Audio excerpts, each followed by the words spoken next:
Hi, everyone. Thank you so much for joining me today. I really appreciate it. Today, I have such an amazing guest, and you guys will see a little bit more into why she's so amazing because we connected through the Go Giver Success Alliance, which is just an amazing community created by Bob Berg and surrounding his book, The Go Giver, which, of course, is an incredible book. Everyone should read it, probably has heard of it, and probably needs it ingrained just like I do. So, Tisha, we had met kind of a few months back and we were just wanting to get together, and I'm just so thrilled that we were able to set this time because her story that she shared with me, I absolutely adore. And I see everything that she posts on LinkedIn, and her creativity is just off the walls.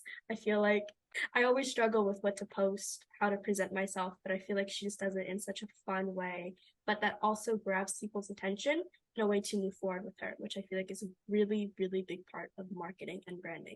So thank you so much, Tisha Pelletier. She's the Chief Experience Officer of Tisha Marie Enterprises and founder of Property with Personality. So I'll let her kind of explain a little bit of what all those mean. So thank you so much for the time today, Tisha. Thank you. Thank you for having me on your show. I'm delighted to be here, and Bob Berg is amazing. Of And course. so happy that we met through the Go Giver community. They're just good people all around. So, yeah, and thanks for the introduction. So, I have two companies, as you mentioned. I have Tisha Marie Enterprises, which is really a combination of all the things that I love: professional speaking, business mentoring, and hosting live events. I also started working on building personal brands for solopreneurs. Being a solopreneur myself, I understand how important your brand is and your reputation. And then in COVID, actually, because my businesses were tied, or my business was tied heavily to live events, professional speaking, and even event consulting. I used to run an event management company.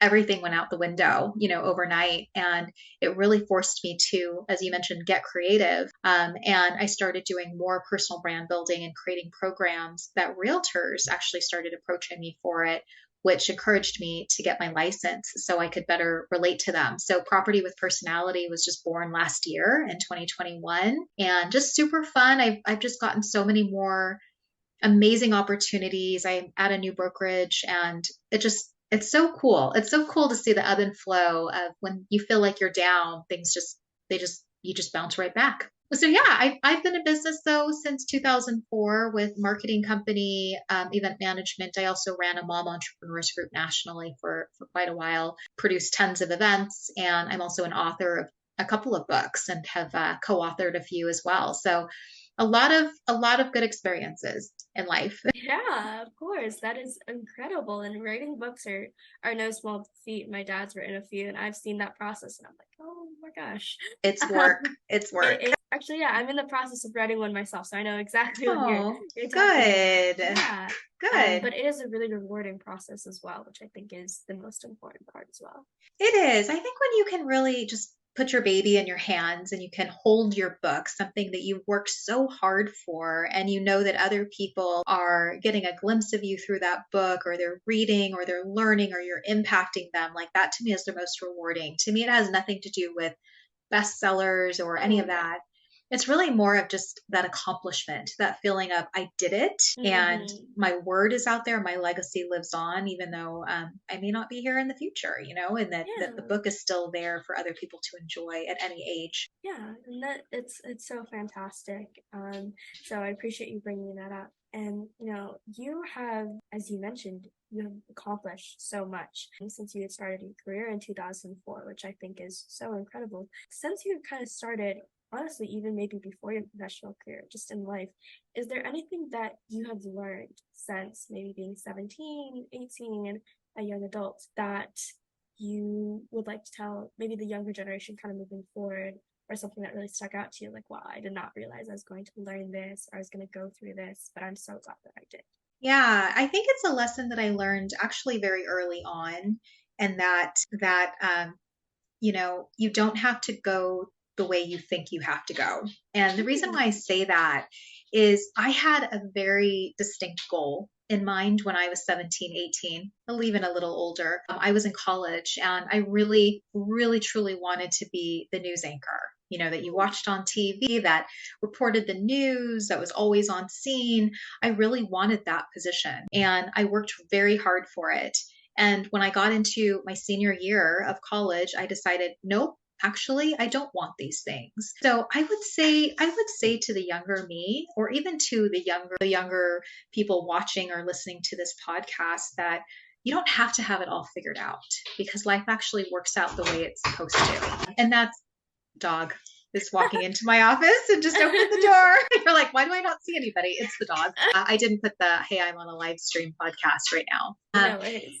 Yes. So that's what I would say to people is I think that we get so fixated on it has to be this exact way that we lose sight of, but we have our own way of creating what we want out of this life, and we can Yeah. design it the way we want to. And just because people say that's the only way you can get there, it's not the case. Now, I wouldn't say that for being a doctor, being one of those professions.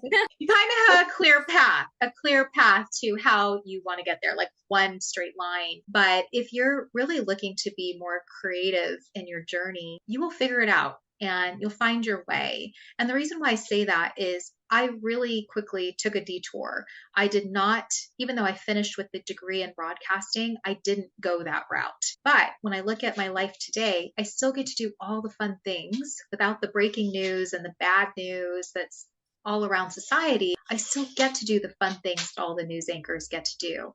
Hosting events, emceeing events, being on a talk show, being on live. I've often gotten asked to be on a lot of their talk shows. So instead of reporting it, I get to actually be the news, which is the most exciting part. It's the most exciting part. So in a way, I just got to control what I did and what I wanted to do with life. And that was the best part. Yeah, I think that is a really great piece of advice. Even when it comes to things like, the dog walking in while you're doing a podcast, there are just so many things that life throws at us and that we feel like, oh, we need to change our path. Maybe this isn't the exact way that I had envisioned it when I was 8 years old, but I am no longer 18 years old or 8 years old. So now I kind of have to veer towards what 18-year-old me has to do now. Right. And I think it's so easy for people to get discouraged about that too. It's like, this is not exactly what I planned. This is not what I wanted. I didn't want the dog walking in during my podcast. Nope. No, I didn't. But I still think that, even despite that, you carried on. You're such a trooper, and you shared something that I think is so powerful and so helpful to anyone at any age. Get so easily discouraged by things not going our perfect way. But we often find that sometimes when it doesn't go that perfect way, we find stuff that are even better. Exactly.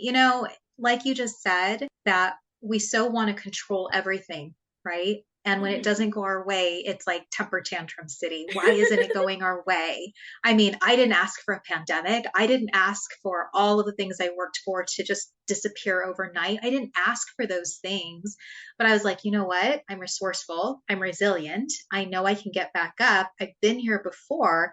It didn't kill me. I'm going to come back stronger, and I'm just going to do it. And I'm going to get creative. And I think when we have that in our head of this isn't the end all be all, things can change at a moment's notice, and I just got to roll with it. That to me is that freedom that we have. We're not stuck to this is all I know. There's so many other things that we can be doing. And now, I look at it that all of the things that I loved before are actually back in my corner. So the speaking gigs, the live events, the event consulting, even all of those things are back. So I just had to back burner it and move in another direction. So I would say to people who are listening, don't get so fixated on the one thing, because plans change, people change, employers change, job situations change. Like, be ready for it, because sometimes the bottom is going to fall. It's going to fall out. And if you can really just be resilient and pick yourself back up, you're going to be in a really good space. You're going to be in a really good place to just keep moving forward, keep moving forward. The past is in the past, keep moving forward. And that's honestly the advice I give myself too, because I'm like, I don't know, maybe tomorrow I'm doing something completely different, but it didn't change who I am, and it doesn't change the essence of who I am. And so if we can kind of remain true to who we are and do everything with that in mind, you're going to be just fine. Just fine. Yeah, I think that is such a beautiful way to put it. And that's a great mindset to have. I feel like there are different mindsets that kind of people tell you when you try to expect for bad things. But I think knowing that, you are resilient, you are creative, and you can power through this is probably one of the best ones. And kind of speaking of those attributes, you had kind of mentioned that you had what you call your COVID pivot. Yes. Um, into more of this brand and marketing. And I would love to know, do you have any tips for kind of like marketing for dummies 101? Like, I have never really used social media before, but I need to get my name out there. This is the only way. I have Facebook, LinkedIn. What would you kind of recommend to kind of stand out there, but kind of something simple so that really anyone can apply to it? Well, first, I would say, what's a platform that you really enjoy being on? Because I think Mm-hmm. so many of us are stretched thin trying to be on LinkedIn, Facebook, TikTok, Instagram, YouTube, all of the things that we can't focus our energy. It doesn't mean that you can't have a presence on those same platforms. But like I was just asked the other day, why are you on LinkedIn? And I said, LinkedIn is really the place that I want to share my news and I'm not scared to share it. I really Mm-hmm. feel like I have established a community and a family and have actually gotten business off of LinkedIn. Like, I really feel like that's my kind of people.